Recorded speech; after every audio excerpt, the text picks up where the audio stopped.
last So, week. It's been a Sean, whole lot of. you were saying something. Sorry, colleagues, to cut you short just before we go live. I'm just gonna start the video now. Okay, Um,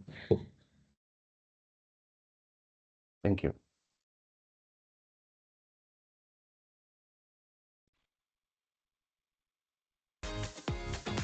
Lagos, a city pulsing with creativity and innovation, is exploring how its bustling markets can become centers of local climate action by transforming organic waste into clean energy. At the heart of this transformation is the Enhanced Ecosi initiative at Ecosi K2 Market in Lagos. Supported by the C40 Cities UCAP Climate Action Implementation Program, the Enhanced Ecosi project exemplifies how innovation and partnerships can drive local climate solutions. Enhanced Ecosi can be a model for citywide scale-up to manage organic waste. It represents a vision of local climate action in motion, where good governance, collaboration, and smart technology come together with purpose.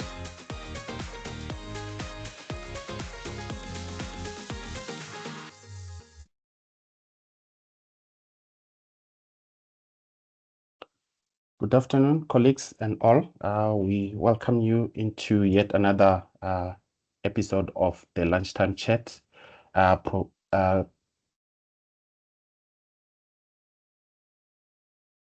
Yes, for the Lunchtime Chat, on behalf of the South African Cities Network and all its partners, C40 Cities, Salga, and the city of Johannesburg and the city of Tshwane.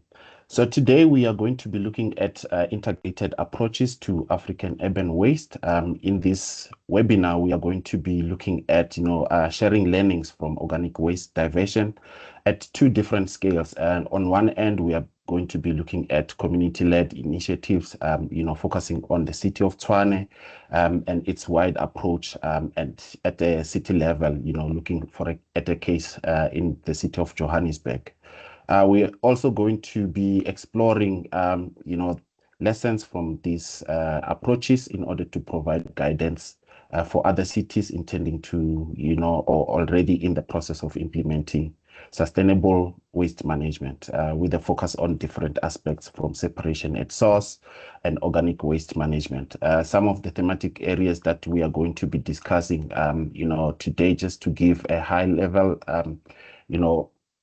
abstract, we're looking at building a business case for organic waste diversion, mainly looking at garden waste diversion business case in the city of Johannesburg. We're also looking at partnership collaboration in improving service delivery, looking at informal settlements, a case study from Asif Vigelane, we'll be hearing from them, and also capacity building and training, looking at, other, areas such as, biogas training, chipping operation in Johannesburg, and community-based training on separation at source and composting in other areas like Yoga Mill Drift. With that, we also have colleagues who are going to be giving reflections from an African original perspective. We've lined up speakers from Nairobi, Accra, and Lagos, and we are glad and excited to hear from them. With that, colleagues, I would like to welcome you all, especially all our partners in putting together this webinar, all our audiences, you are welcome. Counselors, if they are on the call, we welcome you. And without any further ado, we are going to jump into the program. We are going to welcome Zarina Mula, who is the head of implementation in Africa for the UCAP Climate Action Implementation Program. Zarina will be, taking us through in terms of just giving high-level introduction of what they do within the C40 cities in response to issues surrounding climate action implementation. Zarina Mula, if you are ready, you can take us through your slide presentation. Thank you so much, Elijah. And I'm sorry to disappoint, but you'll just have to see me for the next 5 minutes. I don't have a slide deck. But thank you so much, and really, really excited to be here in this call. Waste is becoming such an incredible area of resource and wealth across the continent. And I think the timing of the session couldn't be more appropriate. Um, so again, my name is Zarina Mullah. I work for C40 Cities, and we work on a program that works on working with cities to implement their climate action plans. And I'm just going to share a little bit about how this waste journey started and share with you a little bit about the work that we've been doing in our cities in the waste space. So we've been working with cities across Africa to develop climate action plans that are ambitious and really transform our cities to achieve net zero and carbon neutrality by 2050. And one of the big areas is waste. Waste really is not just a climate change issue in cities across Africa. It is a service delivery issue. It is a air quality issue. It is a sanitation issue, and it's becoming more and more a flooding issue as waste fills up drains and causes flooding across cities across the continent. So when we embarked on our climate action implementation program, we went to cities and asked cities, what are some of your key priorities and needs? And time again, cities have been asking for support in the waste space. Now, our program covers 7 cities in Africa. The city of Tshwane and the city of Joburg are the 2 South African cities, but we also work with Nairobi, Dar es Salaam, Addis Ababa, Accra, and Lagos. And all of them are working on some project related to organic waste diversion. Surprisingly, if you look at the statistics, organic waste makes up 50 to 70% of our entire waste stream in African cities. That is half or more than half of our waste. If we're able to take out that waste from the waste stream, imagine the reduction in waste going to landfill, but it also cleans up your waste that's going to recycling and significantly cuts down your waste. And we've been working with cities on thinking of very different innovative techniques to reduce organic waste in cities. And what's coming out very strongly across all our cities is that there are so many innovative approaches to transform this organic waste into wealth. And when I say wealth, it ranges from composting for small scale medium enterprises in Addis Ababa. It's and you'll hear from the Lagos team a bit earlier. It's electricity generation, gas production in waste in markets in Lagos. It is black soldier fly and composting in Dar es Salaam. So the range of ways that organic waste can be used can be very innovative, and I think it's very important for us as cities across the continent to share examples, learn from each other, and really think about how we can adapt these innovative approaches within our cities and make waste a valuable resources. What we've seen across all the cities is the ability to create jobs, small scale jobs, the ability to generate food through food gardens from compost generated, the ability to generate electricity. So really, what are you're going to be hearing today is some examples of how we've been working across cities to do this. And I'd really like to ask everyone in this group to use the session to share your work, share your examples. I know across all cities, there are these pockets of innovation, sometimes scaled up. I'm based in Durban, and we really also worked very closely or learned from the Durban example, where they've diverted waste from a major market in the city to the botanical gardens and is composting. And they were supported by DUT and groundwork, but there's been a lot of work and innovation in the space. And this platform that SA Cities and Salga has helped us create is really important for us to exchange ideas and share across each other. And we'd really like to hear from you and hear your examples and see if we can work together in the future. So thank you so much, and looking forward to really hearing exciting and encouraging discussions.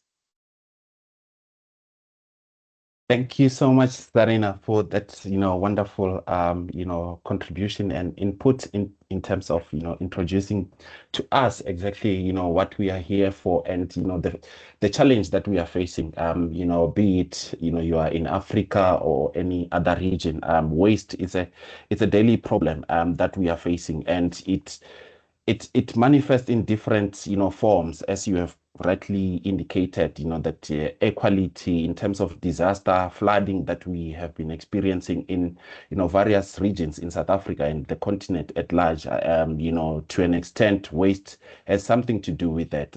Thank you so much. Colleagues, we are happy to have all of you, and in the form of introduction, I will request that, in the chat, in the chat tab, please just, type your name and also the organization that you from, so that at least we can be able to see who is in the call. And for purposes of future, integration in terms of, work and innovation that we are putting together in the pipeline, so we will be able to connect with you, and for further, chats like this one in the area of, waste management. We'll appreciate that. I see already there are colleagues who are, introducing themselves by just typing their names and the organization that they are coming from. And to an extent, if you can, maybe your email address, so that we can be able to contact you, and that will be accessible to anyone who is on the call. Thank you so much. Without any further ado, we will be moving into the first speaker in terms of presentation. We have a case prepared for the city of Joburg, and Mohadi Mapoto will be taking us through the case study for Joburg in terms of what they have achieved, the successes, and the challenges that they have experienced in terms of the work that they have been doing throughout the years. Mohadi, if you can just, as you start, introduce yourself and take us through your presentation. Thank you.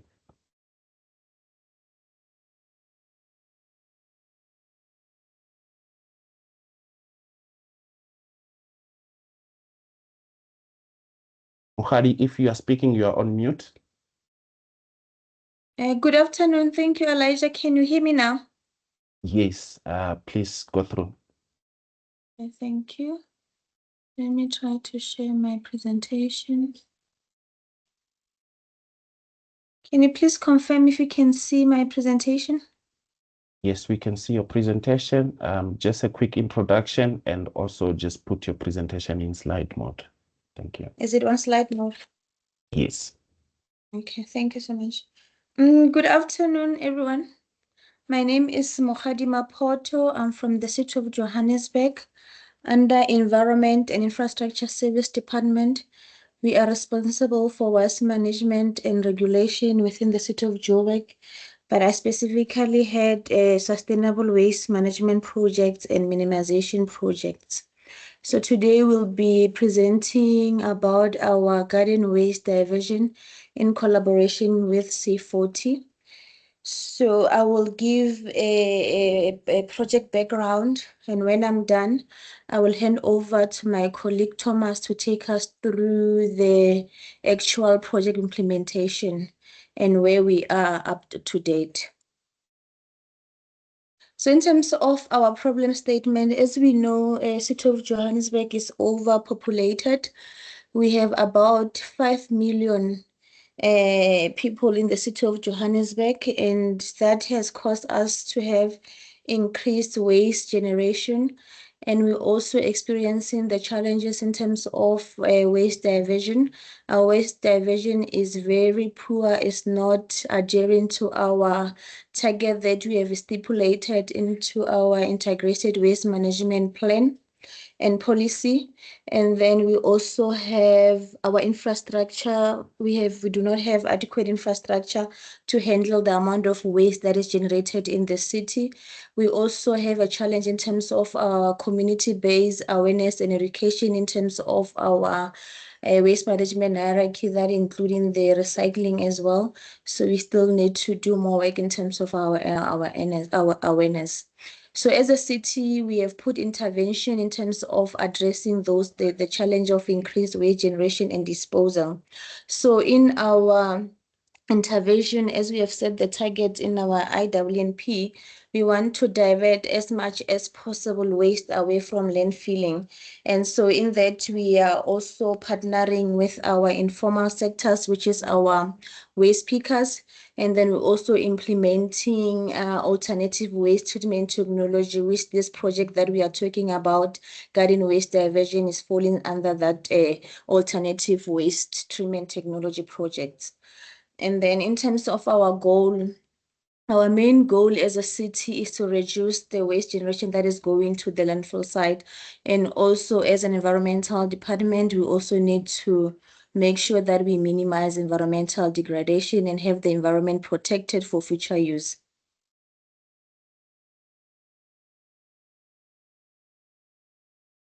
Currently, as a city, we are generating about 1.6 to 2 million tons of waste per annum. And then the city we have about 4 operational landfill sites. And unfortunately, one of them has been closed currently. And then the remaining 3, they are left with about 3 years of airspace. So this increased waste generation, it also put a pressure in terms of the city, as we do not have infrastructure that will handle our waste, as we are generating about 2 million tons of waste. And also the challenge there also in terms of our competent authority, they've made it clear that they're not going to issue any environmental authorization for a development of a new landfill site. So since we are left with about 3 years of airspace, as a city now, we are mandated to come with alternative for us to divert our waste away from landfilling. And in terms of our waste composition, in 2015, 2016, we did a detailed waste composition, which indicated that about 31% of our waste is organic waste, inclusive of food as well as garden waste. So in terms of this 31% of this organic waste that ends up in our landfill site, the city, through assistance with C40, we then developed a program that will treat our green organic waste away from landfill site to composting.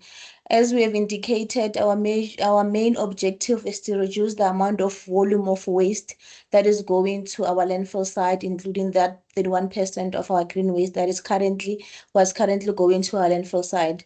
So this objective is to reduce that volume from going to our landfill site, as well as to reduce the greenhouse gas emissions that are coming from the waste sector. So our project outcome is the reduction of waste to landfilling by diverting green organic waste to compost. Also, we want to create circular waste economy within the city. And also, as the city department, we do not have much funds in terms of implementing our projects. So we want to create a public-private partnership that will assist us to alleviate the pressure in terms of revenue, in terms of funding that we require to implement our program. And also we want to create jobs and the livelihood of opportunities. So as we have modeled this alternative waste treatment technology project in the city, we have modeled that it will create about 400 to 2,000 jobs opportunities. So hence we want to enter into the space of diverting our green waste through composting and treating it. So what we have done as a city with the assistance from C40, we started this in 20 years back when we did a project, a need analysis and stakeholder mapping and engagement and needs assessment. And in that gap analysis, and then the gap analysis that we have a service provider that assists us to do the detailed gap analysis. And then it came with 3 recommendations of how we can manage our green waste in the city of Johannesburg. So those recommendation that came because as a city, we once had a composting site that was operational, but due to some challenges, the site was closed. And then in the gap analysis, we looked at how we can leverage the site that was operational in terms of us not starting from afresh. So the recommendation that came in that gap analysis report indicated that we can implement this garden waste diversion with 3 models. The first model was that we can divert garden waste to private sectors and processing companies.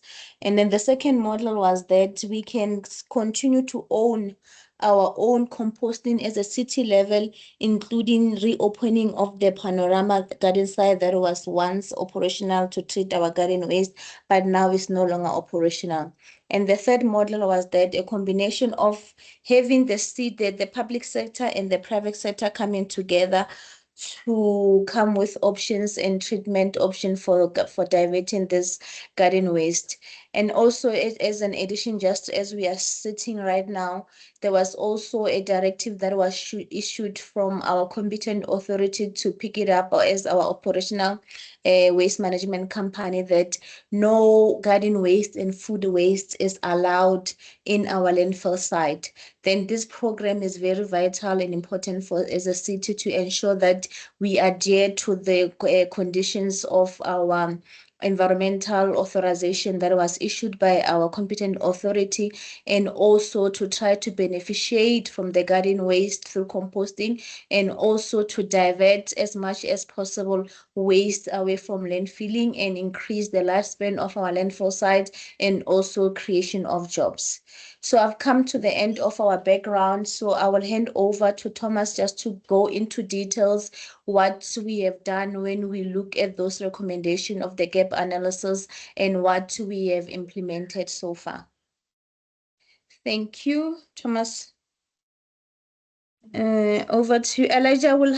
I'll hand over to Thomas to do the presentation. Then we can take the questions after Thomas' presentation. Thank you, Mukhari. Thomas, while you are setting and coming through, just to remind colleagues that we're going to have Q&A session after both the presentation by Joburg and Tswane. However, for purposes of typing those questions, if you don't want to orally present them, you can use the Q&A tab to type your questions.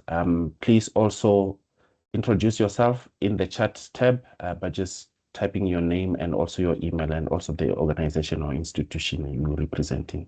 Thank you. Thomas, we can see your presentation. Just put it on slide mode and we over to you.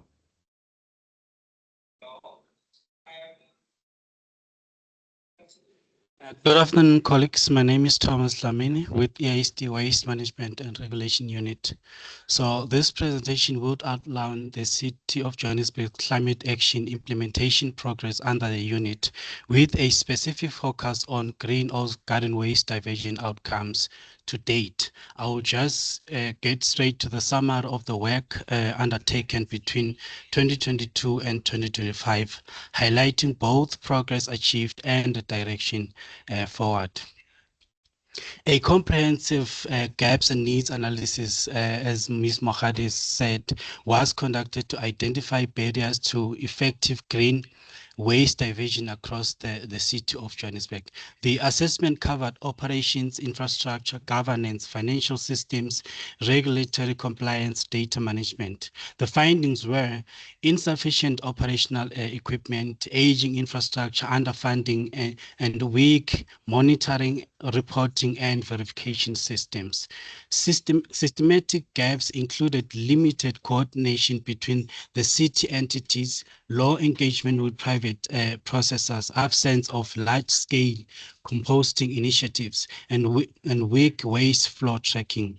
While some infrastructure elements existed within the city, integration, coordination, and a viable business structure were missing. Then recommendations, as Ms. Moadi stated, were made, focusing on infrastructure, equipment upgrades, strengthening governance and compliance systems, and financial and capacity building measures, including the assessment and evaluation of the three models, the private sector, public sector, and the triple P model.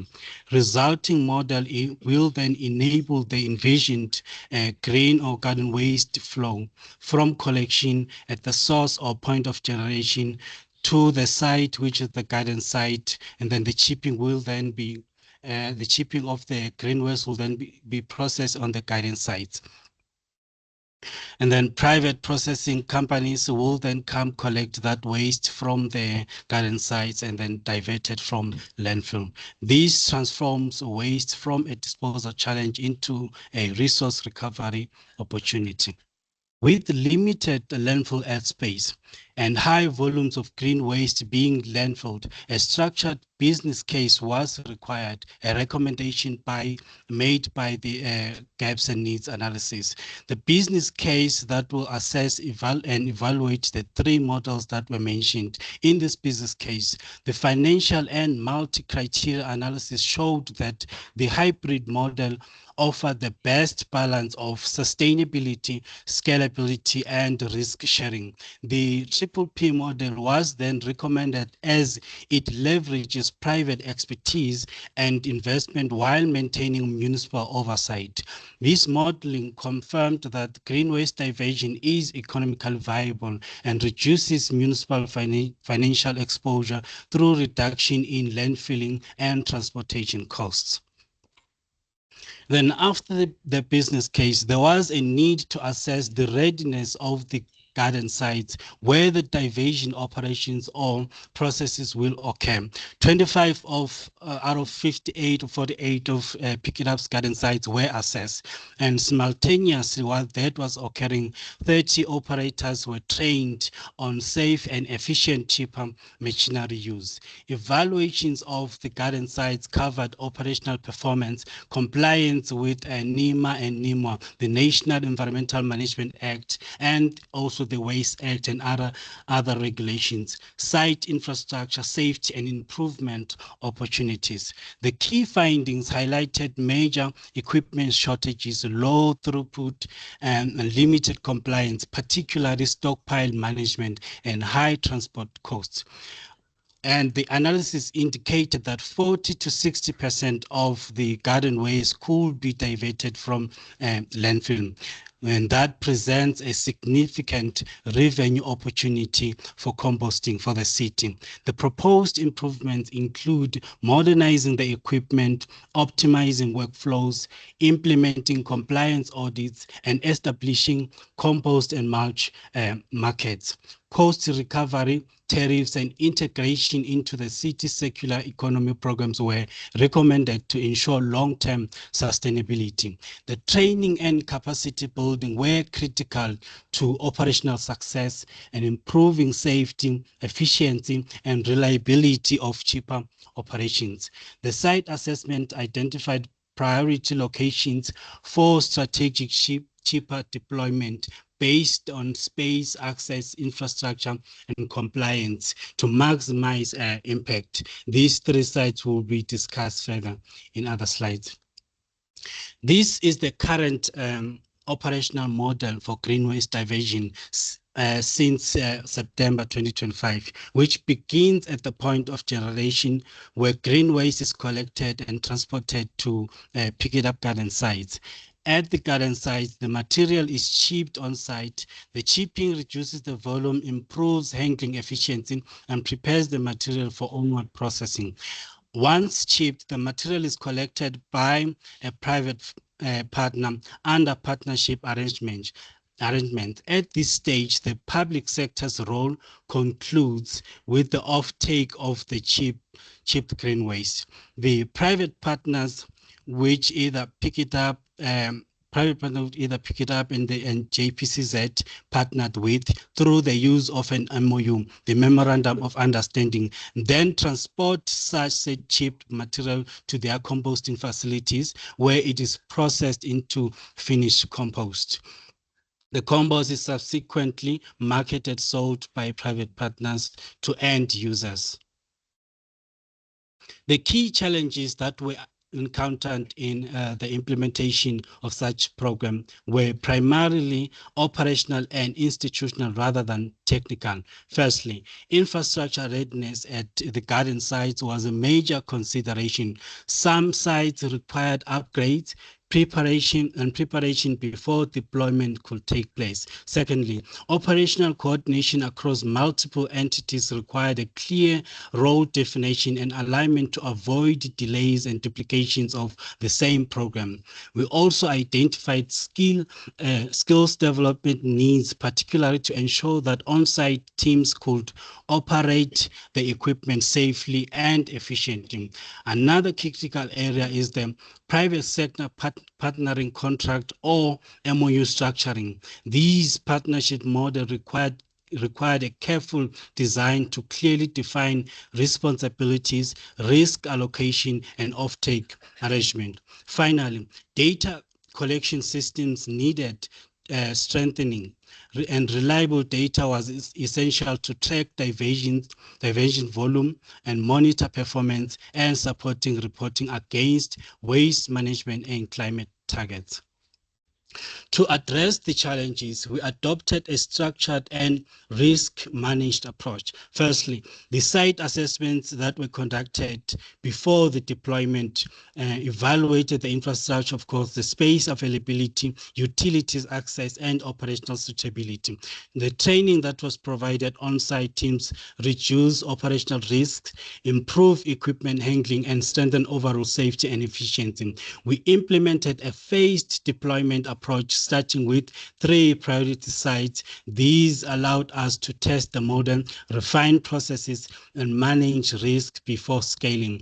Clear partnership agreements were formalized with private companies, defining the offtake arrangements, roles, and performance expectations. And finally, data tracking systems were introduced after deployment to monitor diversion volumes, operational performance, and compliance, ensuring accountability and informed decision-making. Since the deployment of the chippers in early September 2025 to the 3 sites, namely Victory Park, IWF, the club, and Grootkopies landfill sites. The equipment has been fully operational and integrated into municipal garden waste operations. To date, approximately about 63.18 tons of green waste for Q2 has been diverted from landfill sites, directly reducing pressure on limited landfill airspace and improving diversion performance. These demonstrated the operational viability of on-site chipping of green waste within municipal systems. The program has also activated private sector participation, creating opportunities for partnerships in processing, compost utilization, and market development. Overall, these outcomes confirm the feasibility of scaling green waste diversion as part of the city's circular economy and climate mitigation strategy. The key lessons from the program highlight the importance of strong political and executive support, which is essential for driving cross-departmental alignment and accelerating decision-making. Effective coordination across departments significantly reduces implementation delays, while robust monitoring, reporting, and verification systems are critical for tracking performance and climate outcomes. Securing compost offtake partnerships early is essential to ensure market demand, and funding readiness must be established at the outset to enable timely scaling. Meaningful community and stakeholder engagement remains vital for long-term operational and social sustainability. Operationally, the program confirmed that infrastructure readiness is foundational, capacity building and operator training are essential, and strategic partnerships reduce implementation and financial risks. Decentralizing the process models demonstrated both cost efficiencies and climate benefits, supporting scalable diversion approaches. Overall, the data-driven planning, the need for a structured triple P feasibility study and a strong stakeholder coordination and an increment in scaling emerged as the critical success factors for sustainable implementation. The next phase the city focuses on securing funding, procuring required equipments to enable structured expansion of the green waste diversion operations. In parallel, the city will establish new private sector partnerships to strengthen processing capacity, compost markets, and service delivery, and a full feasibility, and a full feasibility study will be conducted to validate the actual preferred delivery model and confirm value for money and refine technical, financial, and institutional arrangement. Based on these feasibility outcomes, the structured pilot program will be implemented to test operational systems, partnerships, arrangements, and monitoring frameworks. Following a successful piloting, the program will be scaled to a citywide rollout, diversion volumes, and reducing reliance on landfill disposal. Finally, the program will be monitored and evaluated with systems institutionalized into the municipal waste and climate strategies to ensure long-term sustainability and integration into a core service delivery. The City of Johannesburg, which is EASD, these are the stakeholders that were involved from 2022 to date, which is EASD, the city itself, which creates the institutional and regulatory foundation, and pick it up that converts the strategy into a day-to-day service delivery. And you have JCPZ that links waste diversion to environmental benefits. Then C40 that ensures that the deliverables are measurable, the deliveries are measurable climate benefits. Then you have LUMEC that demonstrated economic feasibility. And then you have Madam Waste that provided an evidence-based diagnostic. And then the UK International Development that provided financial backing for the programs. And then One World that linked the diversion to climate finance frameworks. And then the private composting companies that were approached as to determine the better way to deal with the green waste diversion. Ladies and gentlemen, thank you for listening. Thank you, Thomas. And Mukhadi from the City of Johannesburg. I think that was very impressive in terms of how you delivered, and only not that, but in terms of the work itself, taking us through the case study itself, the study itself in terms of what are the areas, where are the gaps.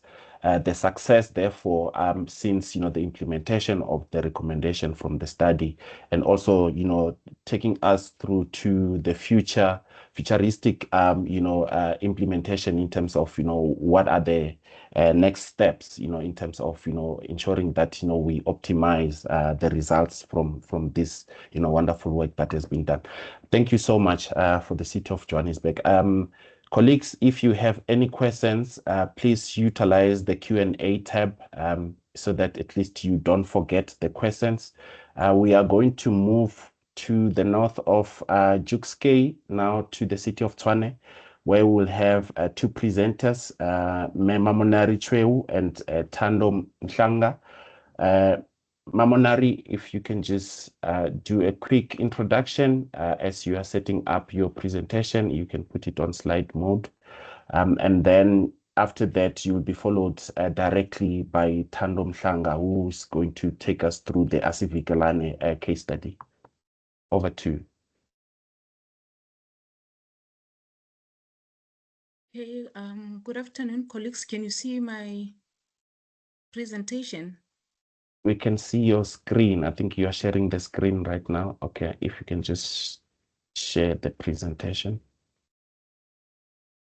Apologies for that. If Sean can just project it for me. John, please, if you can assist by sharing the presentation. Thank you, Sean. Slide mode. And Mamunari, you can take us through your presentation. Okay, good afternoon, colleagues, and thank you for the opportunity to invite the city to come and present the case on community-led initiatives that we are conducting with the stakeholders. I will be doing the presentation with Ms. Thando Mhlanga from Asivigelani Group, and we will make sure that we keep to the time limit given today. Thank you. Next slide, Sean, thank you. The presentation is outlined as follows. We'll be giving the background and the key stakeholders who participated in the case study and the objective of the sustainable strategy in the city and the importance of sustainable waste management strategy. Thando will take over on the community-led initiative and share the lesson learned and the future initiative. Next slide. The background of the case study of today is about the informal settlement. The city recognized 185 informal settlements and we should be acknowledging that there are more than 185. We are sitting at more than 300 informal settlement currently, mainly because of the influx of the settlement that people find comfort in the metros. In this informal settlement, we provide plastic bags on weekly basis and collect those plastic bags. We also make provision of skip containers and community cleanup initiatives, and the service that we are rendering is free to the informal settlements. We also do the public area cleansing and litter picking on weekly basis in removal of illegal dumping and continuously environmental education and awareness. So after recognizing these increasing challenges of illegal dumping and the area that are not clean in informal settlement, and mainly because of this, how the informal settlement are structured, that also make it impossible for the city in providing a proper waste management services. Next slide. So together with the stakeholders presented here now, we gathered from the perspective of Asivigalani, where they approach the city to say, we are the voice of the community in the informal settlements. Can we please meet and also lobby other stakeholders that can partner and collaborate with the city to make sure that we provide a better solution or sustainable waste management in our areas, especially the ones that are coming from informal settlements, because that's where the Asivigalani was coming from. So all these stakeholders presented here, they played a big role in making sure that we come up with a sustainable waste management strategy. Next slide. Where we developed a strategy for the city. It's a sustainable waste management strategy for informal settlements, which is a community-led initiative as part of the climate action plan, the City of Tshwane climate action plan. The strategy was formally approved last year in July 2025, and the main two goals of the objective of the strategy is to ensure that we are providing consistent waste collection in informal settlements. And in addition to that is that we must increase waste diversion by introducing waste minimization initiatives such as recycling, composting, and other forms of circular economy, including integration of waste pickers in the informal settlements. Next slide.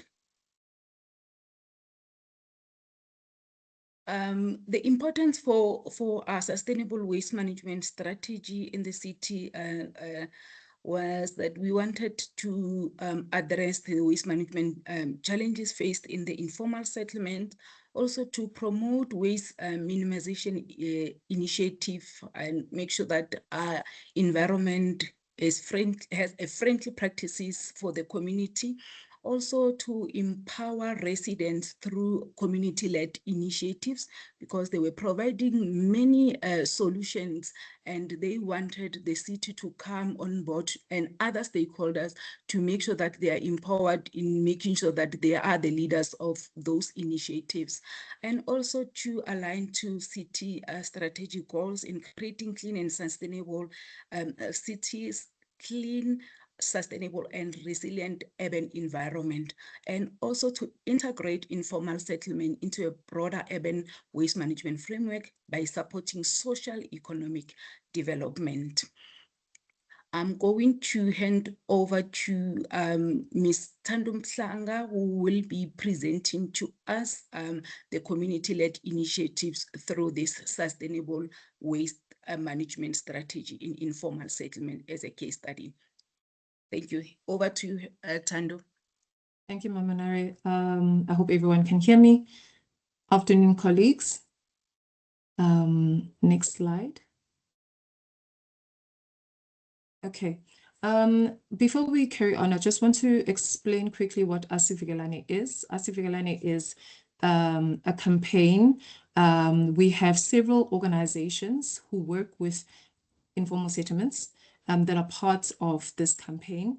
It's been around since 2020, and but we've worked in informal settlements or with informal settlements for maybe for 4 years. Some of the organizations part of the campaign have been around for more than 40 years, like Plan Act. And the focus of Asivigelane is basic services in informal settlements, the quality of those basic services, and ensuring that communities and municipalities engage to ensure that the quality of the basic services are improved. Okay, so I'll continue. So when it comes to the strategy and the best way to explain it, firstly, the strategy, it is a result of the power of partnerships. And everything that we did, it was the community that led it. It was the municipality that was part of it. It was NGOs, our Asivigelane partners, that were part of it. Every single step that we took, it was because of partnerships and collaborations. So the first things first, which I would like to note here is that what we found that was interesting in the work that we were doing is the community profiling and the collection routes that the communities had to work on. And they did not do this alone. It was with inspectors and ward councillors. This showed us that dump sites sometimes they don't have to be just dump sites. They can be a collection site instead. And it also opened communities' eyes that at times trucks cannot get into your settlements. And so the best thing is to engage with the inspectors, or I think in Joburg they have depot managers. So inspectors or depot managers or deputy directors on what is the best solution for a particular informal settlement. We also embarked on training and education of residents. There was a lot of work that was done by our communities to reduce dump sites in their settlements. And you'll see there's been food gardens, parks, soccer fields, and there've been upcycling activities. There was also a demonstration of the work that we're doing through composting. We worked with Madam Waste on a Gamel Drift case study. And this was firstly to train settlements, not just Gamel Drift, train our settlements on the best way possible to create composting for their food gardens, and to also monitor if they can do it and if it works for them, and what is the best infrastructure they can use for their food gardens or their compost sites.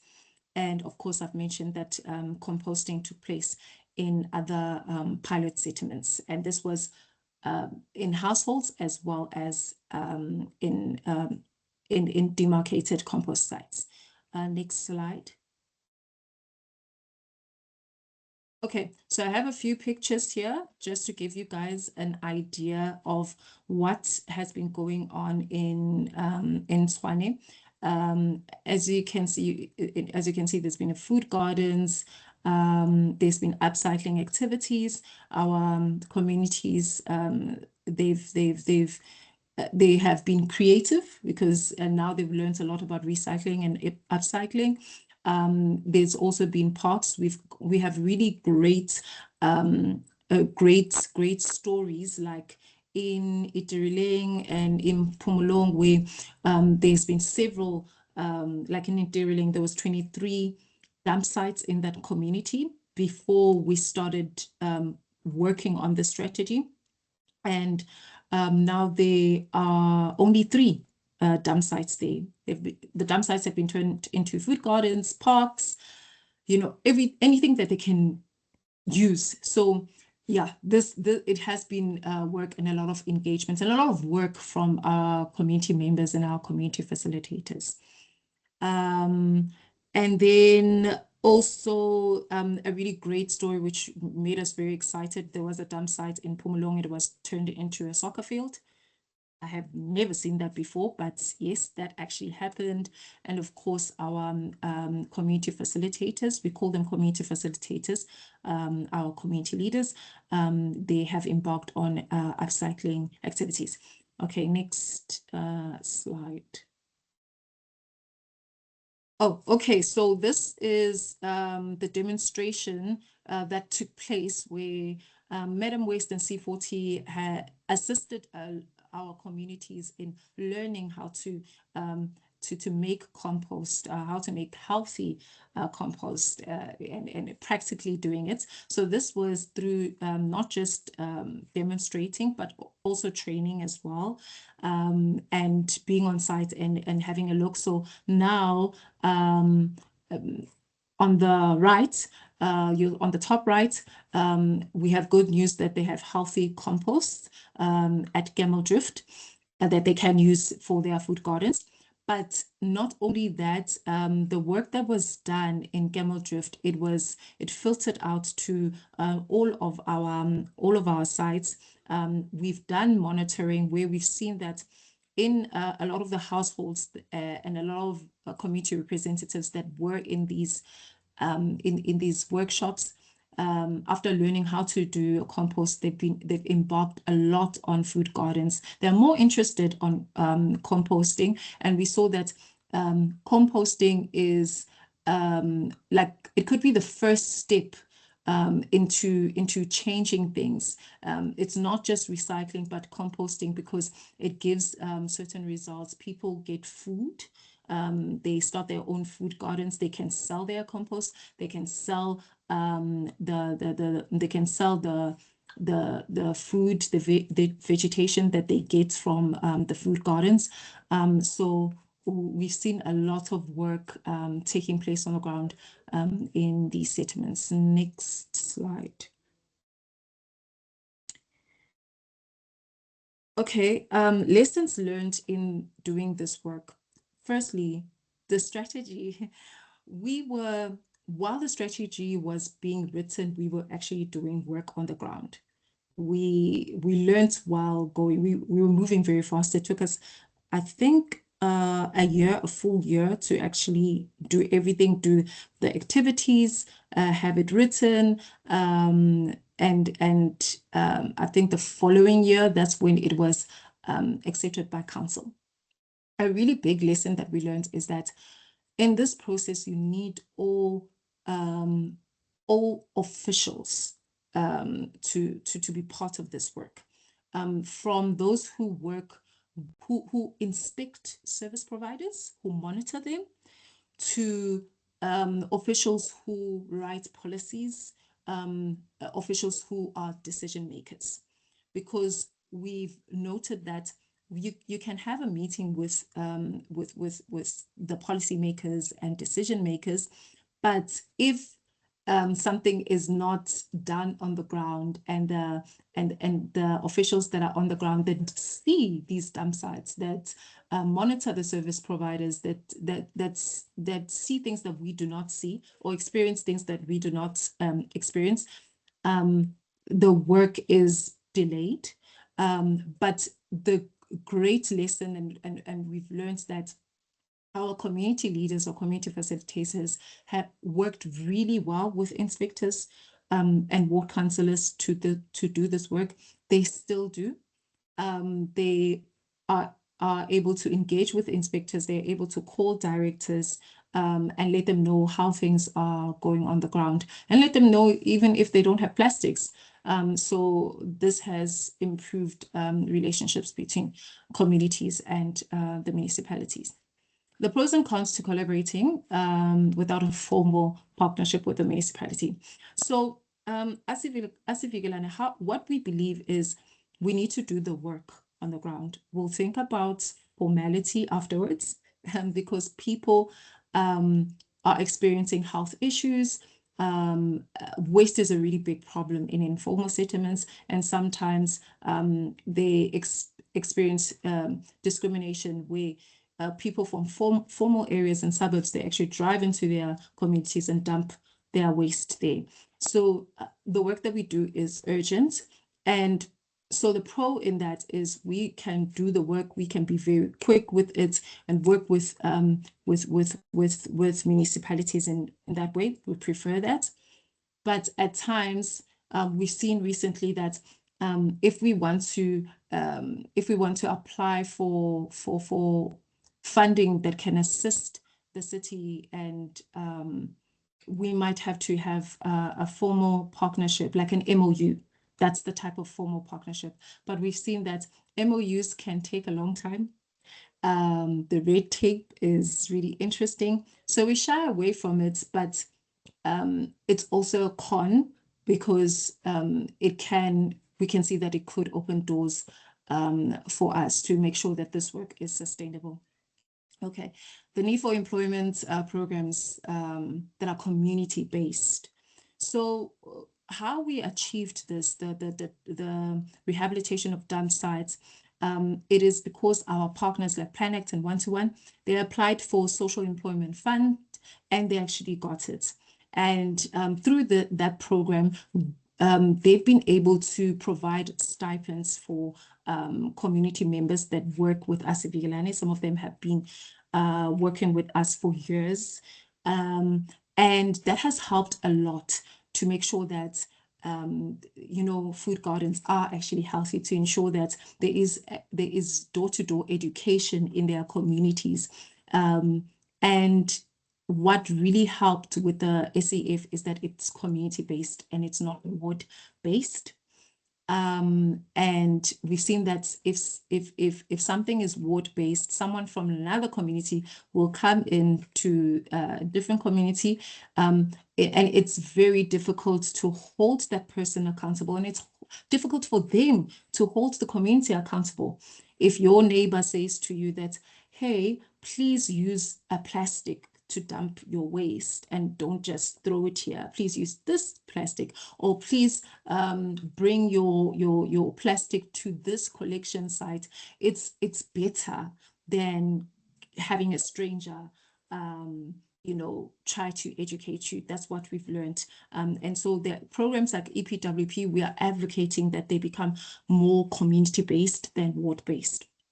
Okay, so the strategy has been adopted, as I said, has been accepted, and this and we've seen that there is potential for partners and potential partners to contribute towards sustainable infrastructure, such as like a compost bucket for communities, even fencing, anything that communities can use to make sure that this is sustainable.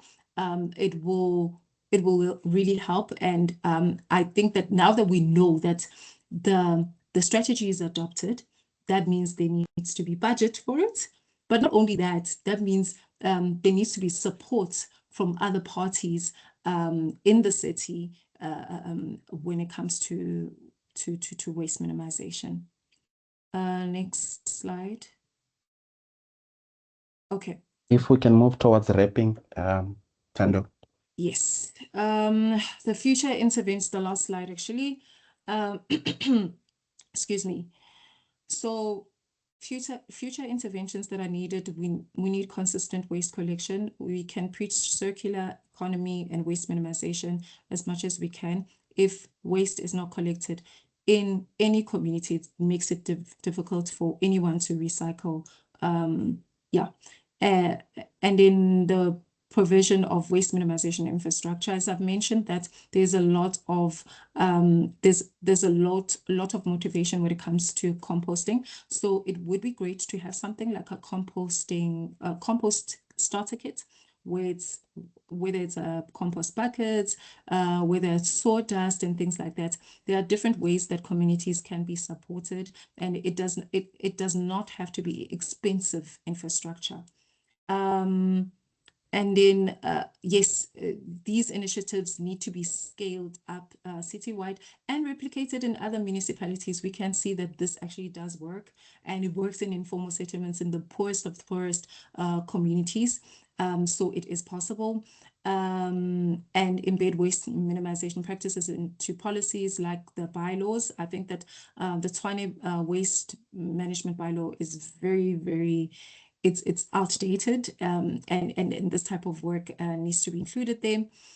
And continuous sustainable collaboration and partnership, the likes of having a partnership with the likes of Petco and Polyco in a different way.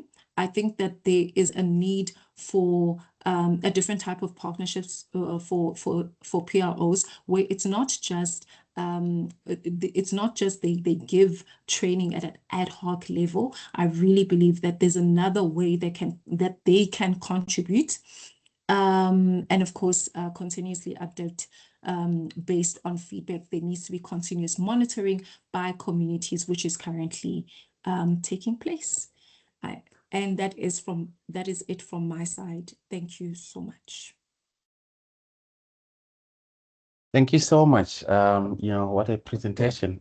Taking us through the stages of developing the strategy itself, the adoption, and also, seeing the strategy in action. I think that for me was, the top of the cake, where you could see that, on the ground, the strategy is being implemented. We have seen that, from rehabilitation to recreational, avenues, food security as well being, pushed there and optimized. So I think that was, very good presentation. Thanks to Tshwane. And we are hoping that colleagues that are on the call from other different municipalities or different, regions can be able to, adopt, scale up and replicate, such, initiatives. Thank you so much. In the interest of time, colleagues, I'm going to take two hands, and I've noted questions on the Q&A. Two hands for both Tshwane and Joburg. If there are no hands, I will just allow City of Joburg to respond quickly to the questions that were raised in the Q&A, and also followed by Tshwane if they want to make contribution. So I don't see any hand as I'm speaking now.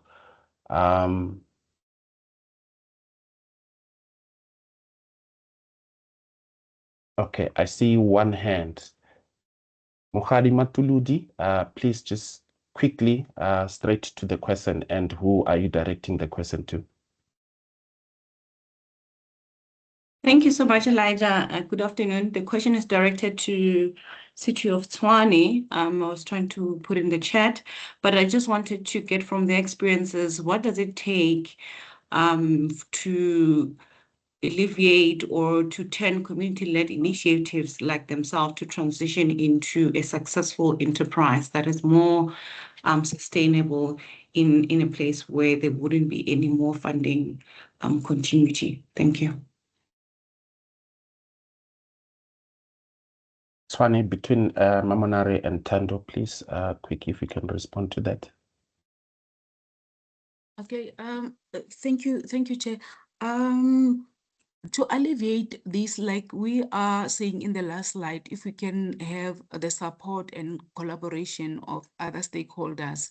The good thing about community-led initiatives is that because they are the leaders, they also tend to voluntarily go extra mile in making sure that the initiatives is sustainable. If I can just give an example, previously when we were rolling out a project and we couldn't provide plastic bags because of funding, they were managing to come up with another plan because they are the leaders on the ground knowing what should be happening. So also coming up with a suggestion that in the interim, since you can't provide these receptacles, can you please bring a skip, and then we will do other extra work in terms of cleaning this way, involving the business around. So hence we are saying it is a good initiative if you are bringing the community to take the lead in their environment and making sure that whatever initiative that you are bringing is sustainable. Yes, we are also lobbying to say the PRO, they need to assist where possible, and other stakeholders, the provincial and national government. So we make sure that in implementing this strategy, we also put and commit the resource from the city and make sure that we don't lose focus and waste is taken care of. Thank you. Thanks, Mamonare. Just a quick one, a response for the question by Victor, asking whether the plastic bags are biodegradable. How do you sustain provision of plastic bags to households over a long period of time? Just quick one sentence, if we can, in the interest of time. They are not biodegradable, and one of the other proposal is that if we can have a sponsor, because we submitted that we want to roll out waste minimization and have the recyclable bags that can also be able to assist in making sure that we are using the bins that are recyclable. And luckily, one of the regions proposed as part of the implementation that we're gonna roll out with old bins, and we are looking forward for that. And we are thinking that it will also save costs from the city in providing plastic bags, because plastic bags are not sustainable. Thank you. Thanks, Mamonare. COJ, if you can just come quickly, and we have seen Salim running solo here in terms of the questions. Some are at the provincial level. You may not have a response to that or answers to that, but there's a question about the 31% of organic waste is landfilled. If you can just quickly respond to that, and if in terms of any other contribution that City of Johannesburg or Edda Tshwane are making in terms of the provincial forums that Salim from Western Cape is referring to. Just a quick response on that before we move to the next segment. Thanks, Chair Mukhadi again.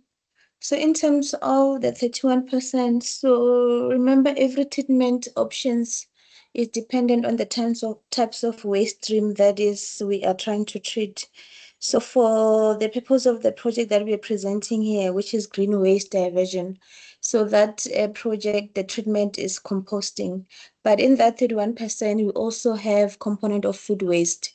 So the food waste that is coming from our Joburg market, because most of our food waste was coming there, then we are treating it through a biodigestion.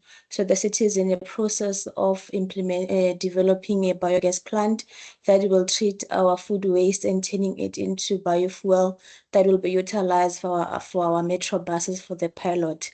And then the other non-recyclable waste, because we also have waste pickers that are within our space that recover most of our recyclable waste. And what is not recycled, then we also have a project that we are implementing that is the waste to energy through mass burn technology. So that one will be burning all our non-recyclable waste and generating electricity. So as a city, we have a program that is alternative waste treatment that we are looking at different options of treating different waste streams. So we have those 3 projects that we are doing. And another one for compliance, we also harvesting the methane from our landfill gas and generate electricity as well. Thank you so much. Thank you so much. If you can also just attempt to respond to the question in the Q&A that you didn't have time to respond to, we'll appreciate that. Colleagues, we now move into the regional, segment. We've heard, through Zarina in her introduction that this program has footprints in other regions in Africa. We are going to get reflection from the continent. We are going to start with Nairobi, where we have Maurice Kavai, who is from Nairobi City County, who's just going to give us reflection on the basis of what has been discussed today, and also just taking us into what they have been, through in terms of waste management in their county. He will be followed by Victor Kote from AMA, which is Accra Metropolitan Assembly. He will also do the same, and then followed by Temitope Okunu, who is from the Foundation for Better Environment. In that order, colleagues, if you can just take 3 to 4 minutes giving reflection, and then we'll come after you have gone through the reflections. Nairobi, and then followed by Accra, and then Lagos. Yeah, thank you very much for having me on this platform. I just want to share the insights for Nairobi City, which I think would be very beneficial to this conversation. First of all, the city generates quite high amount of waste. Over 3,000 tons of waste is generated every day. And the city has been able to develop the policy framework for the management of waste in the city. And with this, I speak about the Nairobi Waste Management Act, which was enacted in 2015. We have also been working very closely with the national government to implement the Waste Action Act, which was passed recently by the national government. So in terms of waste management in the city, some of the beautiful insights we can be able to bring on board is the fact that we have been able to carry out waste characterization, of course, through the partnership with the C40 cities. And this has enabled us to understand the waste composition in a different way. Of course, driving private investments into the waste management of Nairobi City County. So the most interesting stakeholders we have found out in the waste management cycle is that we have been able to discover that we have partners who call themselves the waste banks, or rather food waste banks, who are able to plug in when it comes to issues of waste management, especially when food waste is almost going bad. And then they will pick up the food and then transfer it to the most vulnerable communities in the society. And by this, they're able to reduce food waste in our markets by close to 5%. Then we have also pushed that agenda of food waste management in our markets And the first initiative which we did, of course, with the partnership with the C40, was to be able to develop a cold storage facility in one of the markets. An investment which we want to scale up. And this food waste, this food, the fresh produce storage facility will be in a position to reduce the waste from our markets by close to 30%. So looking at that facility, as a city, we are looking forward to scaling it up and ensure that because our market contributes, rather generates the biggest chunk of organic waste. By doing this, by scaling up this project, the city will be able to save close to 20% of the organic waste that is generated daily in the city. So we also did a study and discovered that 60% of our waste is organic waste. And in partnership with the national government, there's a framework which is being put in place together with the national government. Actually, it was launched yesterday, whereby we're going to have an integrated waste management plan. Of course, coming up with those technical whatever is supposed to happen with coming up with the material recovery facilities. In these material recovery facilities will ensure that waste is well sorted and we can be able to recover as much as possible from our waste. We are also As we wrap, looking Maurice. forward. Sorry? As we wrap, please.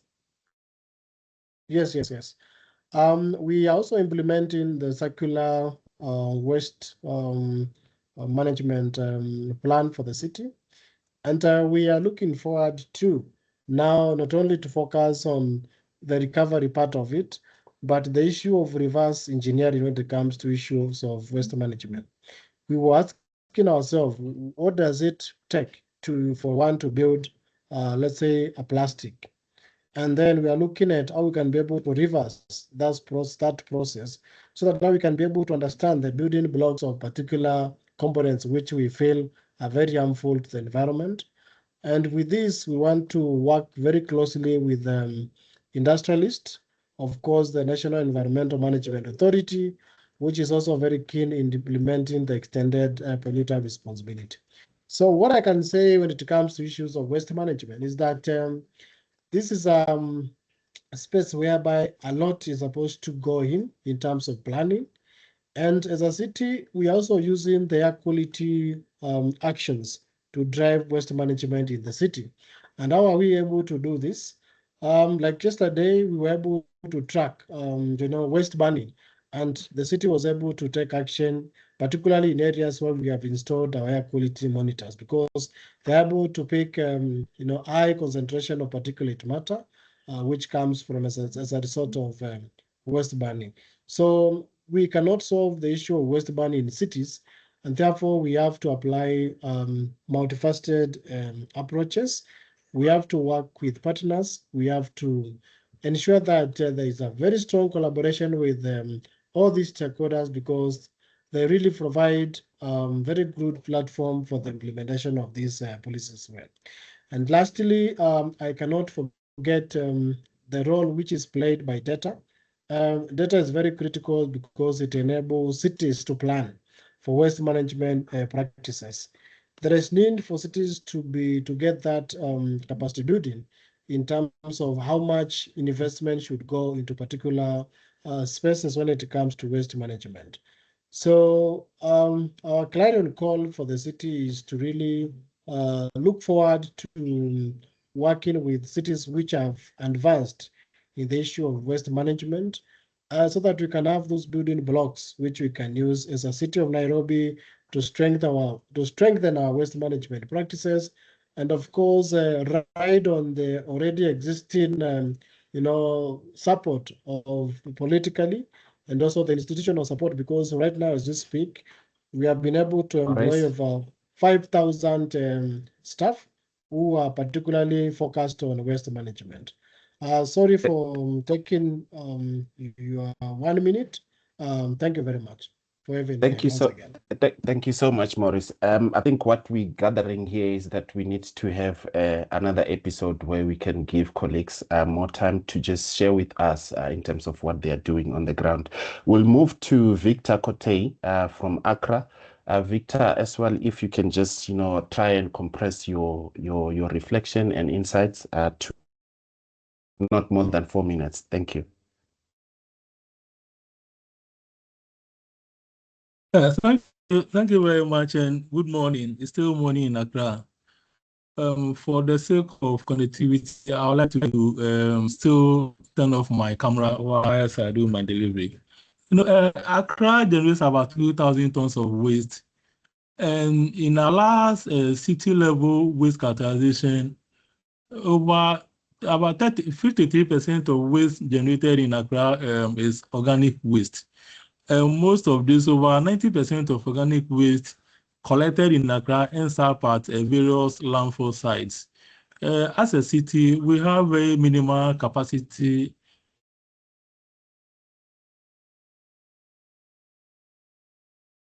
waste. We do not have enough mainstream facilities to treat waste generated in Accra prior to disposal. In our climate, and then also in our first city level greenhouse gas inventory, over most of the emissions in that inventory was from the waste sector, and that's quite significant.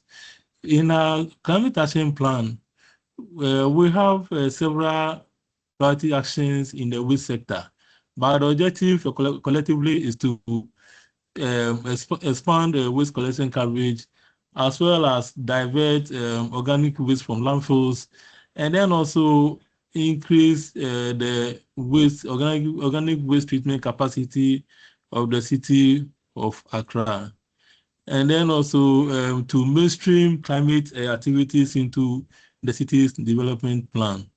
Now, the UCAP CAI program provided the impetus for the city to be able to deliver some of our climate commitments. For example, in our climate action plan, one of the priorities is to mainstream climate actions into the city's development plan.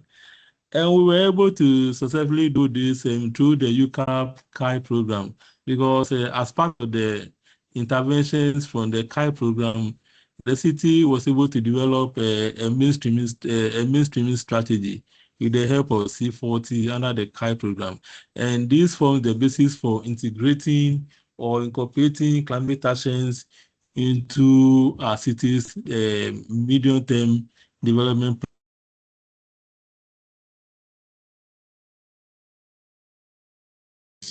Various departments derive their annual action plans. And then also, Accra is to roll out a citywide source separation program. And our bylaws, our waste management and sanitation bylaws, as they exist now, which came into force in 2017, do not oblige or mandate waste generators to separate their waste at source. So if you want to improve our organic waste treatment capacity, and then also to compost organic waste, then really we have to implement a source separation program. So one of the things the city have started is doing is to update and review sections of our waste management and sanitation bylaws to make source separation of waste compulsory or mandatory for households. And through the CAI UCAP program, we were able to do this. As of now, we've gone through the various stages of reviewing the bylaw, and is now in the final stages before it goes to the floor of our General Assembly. That is the highest decision-making body of the Accra Metropolitan Assembly for the review bylaws to be adopted. And I'm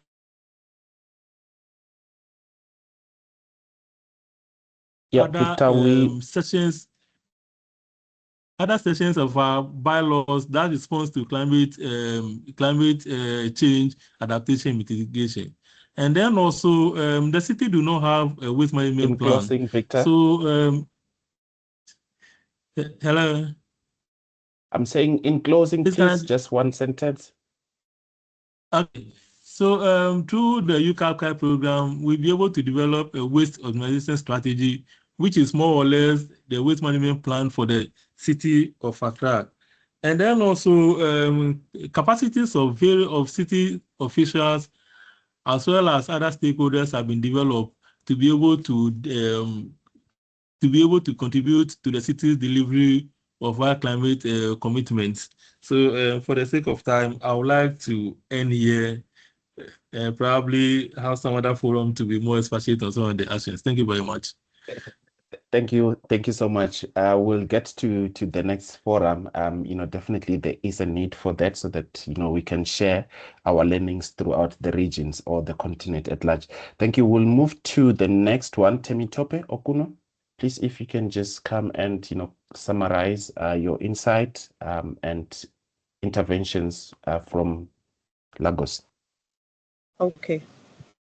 Thank you so much. Good afternoon, everybody, once again. In 4 minutes, I'll try my best. All right.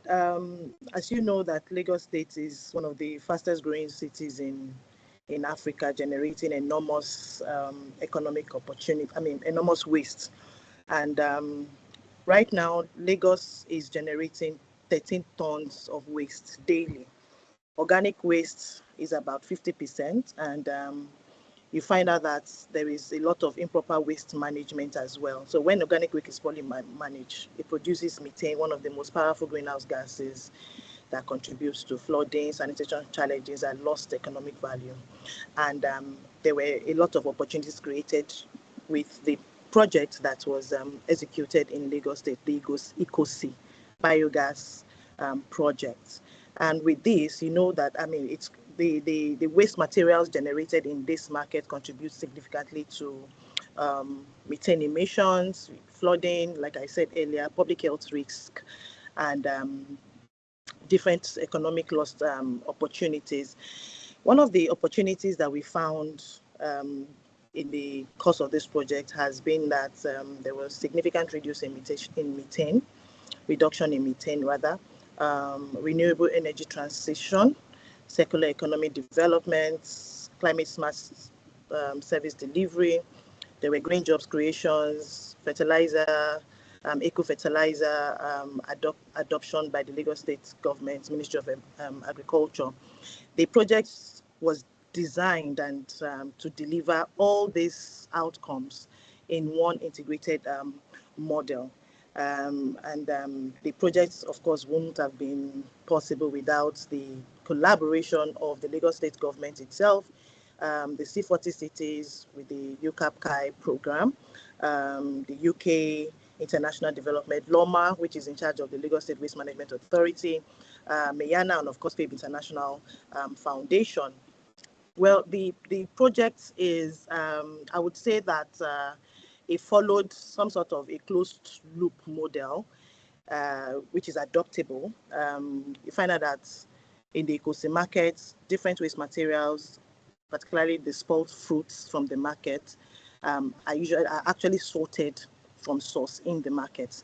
The waste is then fed into an anaerobic digester that produces biogas for clean energy, supporting lights at night in the market, phone charging, and other mobile devices. And then, of course, clean cooking. You find women cooking food using the biogas that has been produced from the waste materials generated from the market. You also find the residue, which you call the digestate, a nutrient. In closing, Temi. Hello? In closing? Okay, so, well, I would say that we delivered a whole lot of climate impact, reduction in methane emissions, like I said, diversion of organic waste from landfill, renewable energy production, which is very, very important in this part of Nigeria.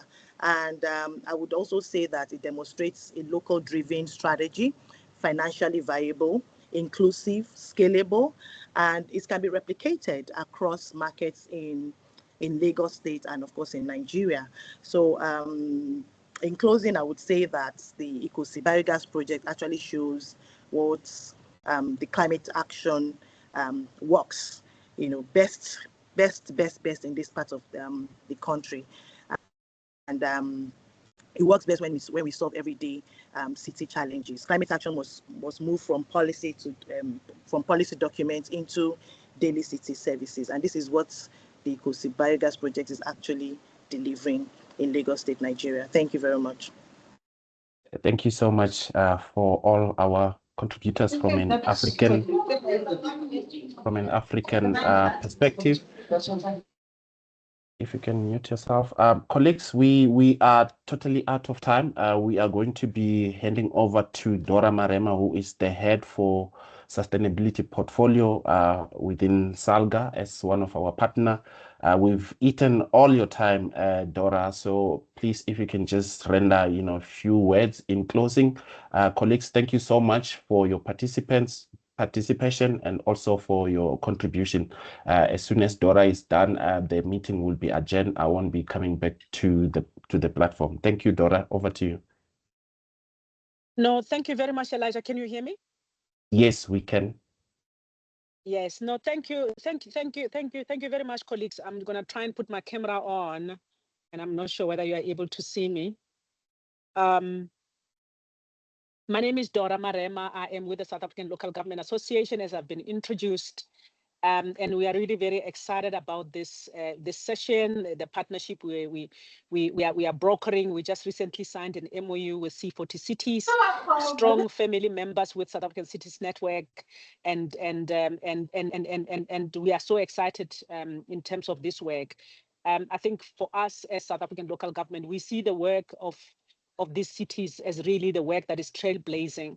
It is the work that we believe needs to be mainstreamed through the whole of local government, because in South Africa, waste management is a constitutional function of local government.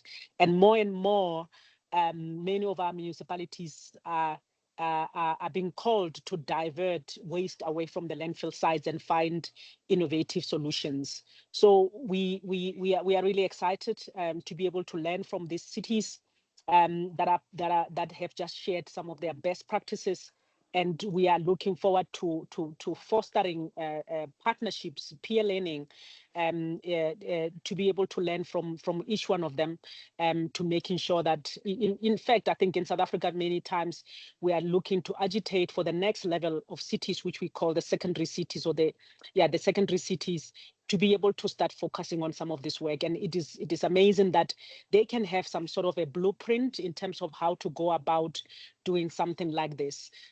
So my gratitude goes to the organizers, to all the organizations, to all the cities that have made time to be able to share some of the work that they have done, really just to assist us by mitigating the impacts of climate change, by making sure that we do not continue business as usual, and inspire innovation in our municipality. So thank you very much, Elijah and the colleagues, for this opportunity. Thank you. Thank you, colleagues. Meeting is adjourned. Have a lovely day further until we meet on the second round of this, very important topic. Thank you so much.